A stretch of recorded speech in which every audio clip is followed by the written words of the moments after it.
Bom dia, ouvintes do Compostura Transparente. Estamos aqui com nossa primeira discussão, nossa primeira apresentação sobre um assunto. E o assunto em questão é o fascismo em si.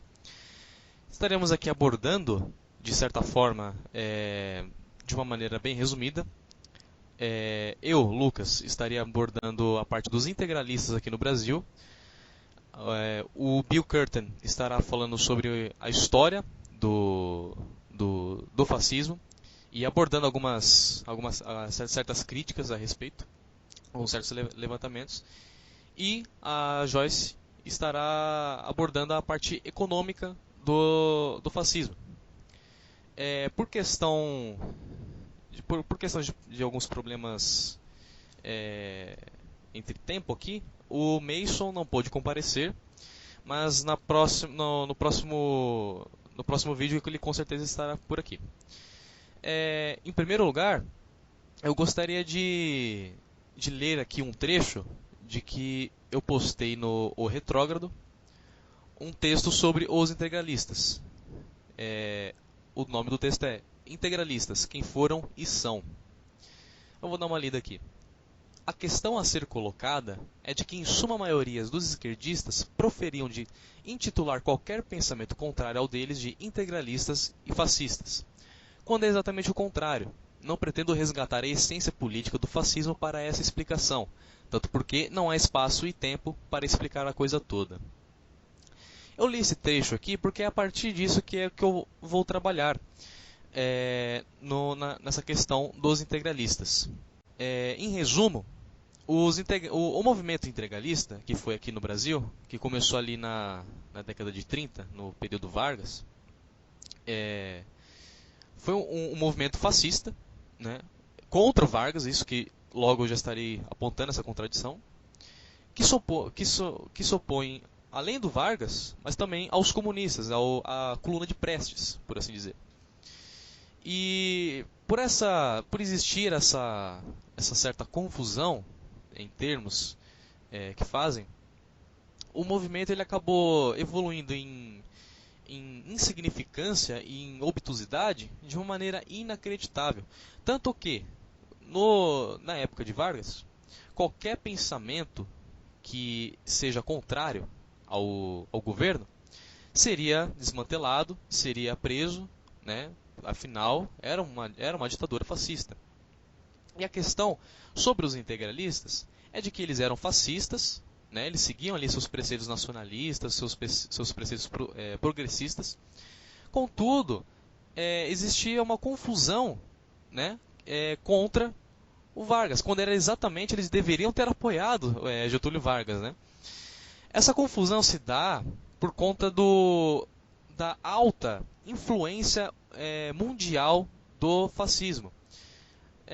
No século XX, o século XX, né, ele foi dominado por uma corrente de pensamento completamente progressista, tanto que até mesmo os conservadores da época, em qualquer país que a gente pode colocar, os pensamentos deles já eram um pouco menos conservadores e um pouco mais progressistas.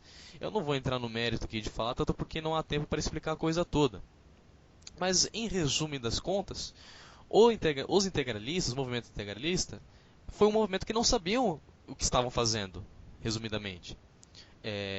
Então, é preciso que a gente faça uma revisão de fatos para mostrar que o integralismo ele não foi um movimento de direita. Ele foi, na verdade, um movimento de esquerda. Afinal, é um movimento fascista, né? Por assim dizer. Como Vargas não foi um influente nesse movimento, que é o que já dá a entender essa confusão que fazem, essa confusão que fazem, né, por assim dizer, dá a entender de que todo movimento que aparecesse anti-governo ou, no mínimo, discordasse de alguma coisa de Getúlio Vargas, seria dado como alguma coisa de direita, obviamente, né? Tanto que os comunistas, os socialistas, Eles adoram dizer que tudo aquilo que mata, ou que rouba, ou que pratica qualquer tipo de imoralidade possível, não é algo de esquerda, né? Eles adoram falar isso, dizendo que todas as ditaduras elas são de direita, por quê? Porque elas não são bonzinhas, né? Elas matam, elas praticam certos crimes. E todo comunista, no caso, na mente desse pessoal, é uma pessoa sã, é uma pessoa que só pratica o bem, é uma pessoa que, digamos que ela quer o bem para a sociedade, quando a gente sabe que é exatamente o contrário, né? E a questão que a gente precisa sempre focar em relação ao integralismo é que a confusão da época gera uma confusão de hoje. Tanto que se a gente for analisar em métodos historiográficos e até os próprios historiadores que estudam essa parte dos integralistas aqui no Brasil, eles acabam fazendo uma confusão também. A mesma confusão que faziam antigamente. Tanto que, por exemplo, a esquerda hoje em dia diz que é de direita tudo aquilo que é antipetista. E no caso, a gente não pode dizer tão brevemente assim, porque se a gente for analisar, muitos esquerdistas hoje em dia estão desaprovando o governo petista, o governo de Dilma, como também já desaprovaram o governo de Lula. Mas isso é uma outra questão, eu não vou colocá-la aqui por completo. E no caso, a esquerda também diz que os fascistas eles são uma ideologia de direita, quando é exatamente o contrário. E isso acaba, claro, trazendo aquela confusão do passado. Isso acaba se inteirando aqui na nossa sociedade, como se a direita fosse fascista. E muitos desses fascistas, né, que na verdade são de esquerda, eles acham que eles estão fazendo uma coisa muito bonita, sendo de direita, quando na verdade não é, indo contra um governo petista, no caso, né, os antipetistas. Então, isso acaba fomentando uma confusão de elementos inacreditáveis. Inacreditáveis demais, demais, demais. Olha só, eu vou ler aqui o finalzinho para vocês terem uma ideia do que é hoje. Ó. Em todo caso, o integralismo hoje é tido como algo ruim pelos esquerdistas por uma vertente errada. Realmente é um movimento ruim e chulo. Contudo, quem deveria apoiar este movimento eram exatamente e não os direitistinhas que não estudam história. E é exatamente esse o ponto onde eu queria chegar. Por quê? A questão do fascismo ele é mais nacionalista do que patriota. Por exemplo, quem é conservador, por natureza, é um ser patriota, né? Agora, quem é esquerdista, ele já é mais nacionalista, por causa que ele visa aquela parte, aquele conceito mais populista de ser, aquele conceito mais progressista, ou seja, nacionalista. E o integralismo, e o fascismo, e qualquer vertente marxista, gramscista que possa ser colocada em pauta, ela é nacionalista, ela é integralista, fascista, portanto, ela é de esquerda. Então, essa confusão que hoje em dia fazem sobre o integralismo ser de direita ou ser de esquerda é pura questão histórica. Então, o que a gente precisa colocar é o seguinte: o integralismo ele foi um movimento chulo, ele foi um movimento que não sabiam o que eles estavam fazendo, tanto que eles eram fascistas e iam contra um governo fascista, no caso de Getúlio Vargas. E no caso, um discurso que a gente pode colocar aqui, nacionalista, que seja completamente ligado a esse movimento fascista, o próprio discurso do Lula. O discurso do Lula é um discurso populista, é um discurso que quer, o intuito, a pauta é de agradar a todos. E assim como faz FHC, Collor, todos, quer dizer, pelo menos a maioria, a esmagadora maioria dos políticos que aí estão em nosso Congresso, em nosso Senado. Né? Então, em resumidas contas, o integralismo ele foi um movimento fascista, um movimento insignificante, que na verdade somente restou, né, o movimento ele durou 5 anos, não passou disso, exatamente por essas questões dessa confusão, eles não sabiam o que eles estavam fazendo. Então, em resumidas contas, o integralismo sim, ele é um movimento de esquerda, e muitos desses direitistas, entre aspas, que aderem a este movimento, na verdade são pessoas que não estudaram história, em resumidas contas. Agora, estarei passando voz para o Bill, que ele estará ali complementando em questão ao fascismo em si. Pode falar. Primeiro, os membros a todos que se propuseram a nos ouvir. E antes de eu entrar no cerne da questão, eu acho relevante dizer que há uma banalidade ou uma banalização. A questão do fascismo se tornou uma trivialidade, porque a gente tem visto movimentos de esquerda chamando tudo aquilo ao qual eles se opõem de fascismo. Se alguém faz um discurso que por razões mínimas se opõem, eles chamam de fascismo. O fascismo ele se tornou uma trivialidade. Tem chamado qualquer coisa de fascismo, o que é prejudicial, porque encobre o que é o fascismo de fato. Um próprio autor de viés comunista, que se chama Leandro Conda, ele tem em seu livro Introdução ao Fascismo, ele denuncia essa banalização. Ele, assim como eu, ele foi enfático ao dizer que quando se chama qualquer coisa de fascismo, quando se banaliza o fascismo, você acaba encobrindo o que é o verdadeiro fascismo. E o verdadeiro fascismo, propriamente, ele é um movimento que faz uma alusão histórica ao Império Romano.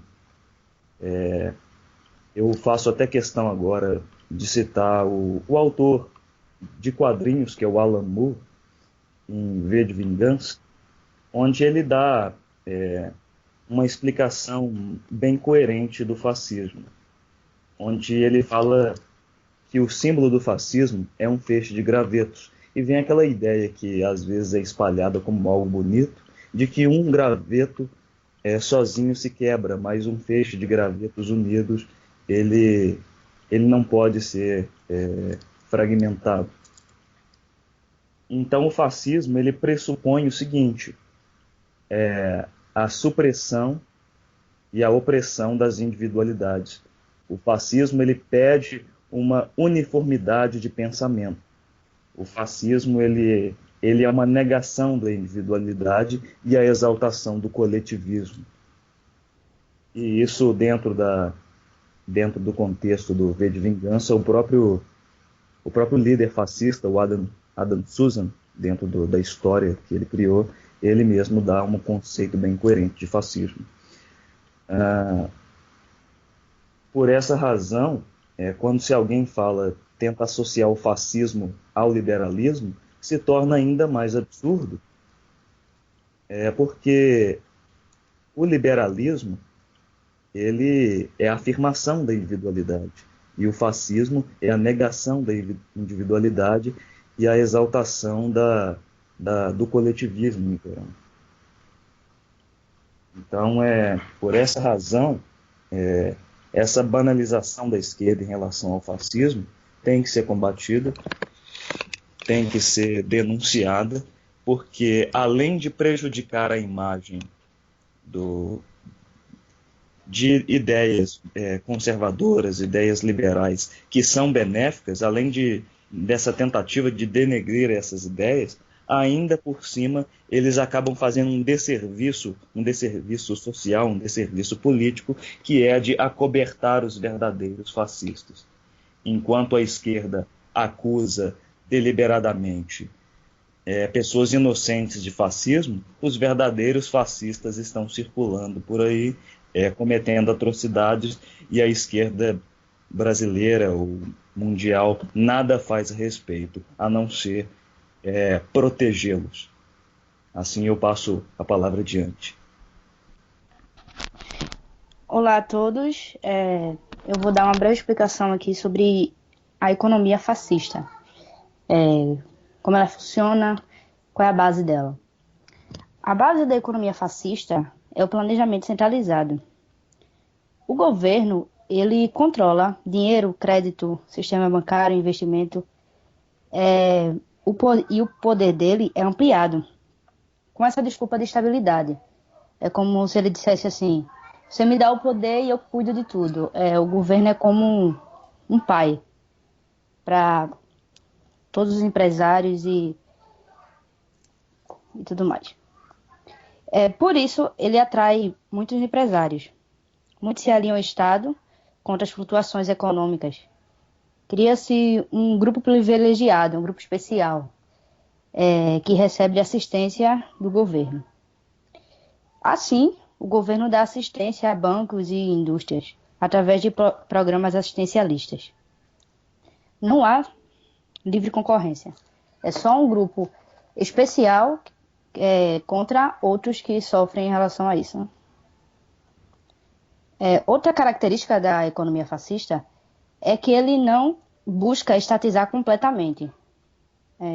Por isso, não há um colapso tão rápido como no socialismo.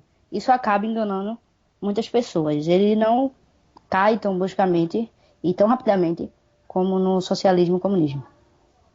Mas acontece o mesmo, né? Os gastos do governo é pago pelo endividamento, inflação, acontece recessão econômica e a partir daí vem mais desculpas para mais controles. Controle de crédito, de dinheiro, de salários. E esse caminho sempre acaba em mais planejamento centralizado e controle de Estado. Mas é aí que está. A esquerda percebeu que não dá para sobreviver sem um capitalismo. E é mais vantajoso esse esquema fascista, pois com o pouco dinheiro que promove, o pouco de capitalismo que tem na economia fascista, digamos assim, dá para sobreviver, pelo menos por um tempo. E mantendo o grande Estado, né? Um grande exemplo disso é a China, que é um grande país fascista. A lição que temos a estudar a economia fascista é que o país não consegue sobreviver sem a economia capitalista. Como disse o Olavo de Carvalho, só há duas opções: ou uma ditadura fascista ou uma democracia capitalista. É isso aí. Bom, então foi isso. Espero que tenham gostado. Estaremos nos vendo aí novamente em outro vídeo. Provavelmente sairá nessa semana. Nessa semana também estaremos trazendo alguns vídeos individuais, assim espero, sobre outros assuntos, obviamente. E sobre o fascismo, talvez nós estaremos trazendo também esse assunto novamente em outros vídeos, juntos também, só que em determinado outro assunto e outro aspecto, né? Obviamente. Espero que tenham gostado. Todos os links de fonte que nós pesquisamos, nós estaremos deixando aí na descrição. Agradeço a atenção, muito obrigado e até mais. Até o próximo.